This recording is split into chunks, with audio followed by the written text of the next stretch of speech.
Hello, and welcome to our review for Biped, which we have just completed on our multiplayer series on. Biped is... You know what? I have no idea what genre it counts as. I guess it qualifies as a puzzle game, doesn't it? I would tend to say, it's a walking puzzle game. Right. So Biped is basically a game where you play as a robot that walks on two legs. Could you stop with the water gun? And the entire thing is that you're supposed to get to the end of the level and activate a beacon. We decided that our completion of the game would be 100%ing it because we beat the entire game in the first stream. By 100% we mean completing all non-pro levels to 100% completion. Yeah. When it comes to whether or not that game really functioned as intended, the answer is yeah for most levels, but High Treetop, it definitely did not, because those puzzles, those saw puzzles and wood block puzzles, did not work. We also had a couple of issues with the color coordination puzzles, where after taking just a single step, it would double tap us and cause us to fall. Yeah. One of our things is we're supposed to have the objective review on the story and the subjective review on the story, but I'll be honest, we skipped the story. The beacons went offline because something hit Earth. Somehow the beacons ended up under like 300 pounds of Earth in 2 locations, which makes no sense. And we turned the beacons back on because I didn't bother to read any of the text. Multiplayer, once it was set up, it's kind of annoying that it always just kicks you back to the same screen over and over and over again. And the fact that I couldn't remove the join code from the top left corner were highly annoying. Yeah. The control scheme wasn't the worst. It'd be nice if it had the heave-ho feature of you can assign identifiers to your own feet. Because in heave-ho, you move your arms independently.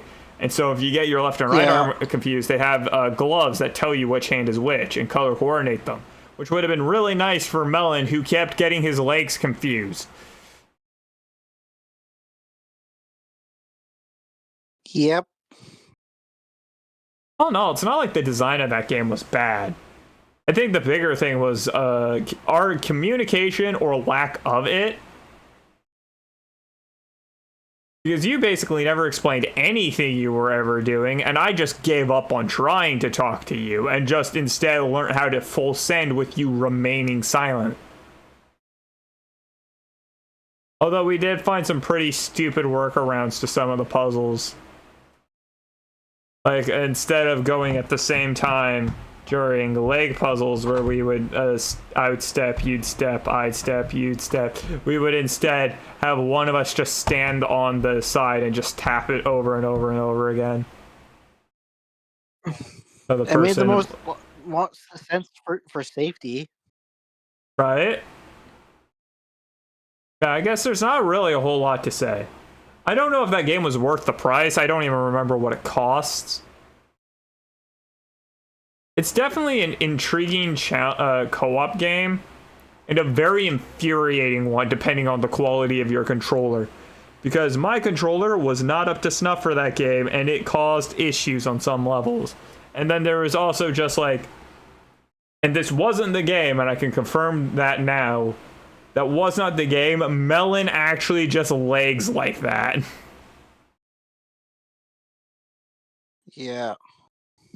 Case in point, that was not leg. It took him that long from me finishing the sentence for him to respond, which is fine. It's just kind of annoying when we're trying to coordinate to walk across a bridge, and I'll take a step, and then it takes you half a second to even realize I took a step, and then another half second to step yourself. And then I'll take a step, and the same process repeats. Half a second to notice, half a second to do. Step. Half a second to notice, half a second to do. Step. Half a second. Like, bro. And he's gone. It was kind Am of I? worth it. It was fun finding the puzzles. It was fun looking at the endings. It was a fun game. A majority of our rage came from trying to do the time trials, especially on High Treetop. Specifically with weird things where I would yell at you about X or Y, and then for some reason you would just do the opposite. And this was our 4th attempt on the level.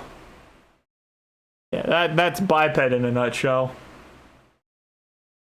A decent game.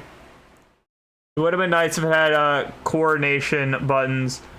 If there was something I could complain about, it's the skating mechanic. Yeah. That mechanic was so bad at noticing when you were trying to get up and down ledges, because what you can and cannot skate on is really hard to visually identify. There was something else that was problematic. It was the text. The text walls were so annoying. And also not being able to check objectives in missions. I guess I have a lot more negatives to say. Working with somebody in a co-op game is always fun, and I do enjoy it, but when you're on a time limit and you have a friend whose brain lags a literal half second, Oh, that's gonna get interesting. what happened? I just started to look up Biped 2. It's now 2 to 4 players. That sounds like hell. I'd rather just play Fling to the Finish. Anyways. But yeah. There's not really a whole lot we can say other than, like, I mean, for the most part, the game was easy enough to use. I kind of find, like, the opening cutscene has some really off text. There's a bunch of small negatives throughout the game. But if you just do a casual playthrough and you don't actually go for gold like we do, it's a perfectly fine game. You go for gold like we do, you're probably going to hate your friend, or you'll coordinate really well together like we couldn't. I have nothing more or less to say. Do you have anything you want to remark on Biped? No. Fantastic. Hey, this is the HalfSaneFox, and thanks for watching. I'm going to end this video here, and if you like this content, I highly recommend that you check the VOD or just wait for the next episode to release.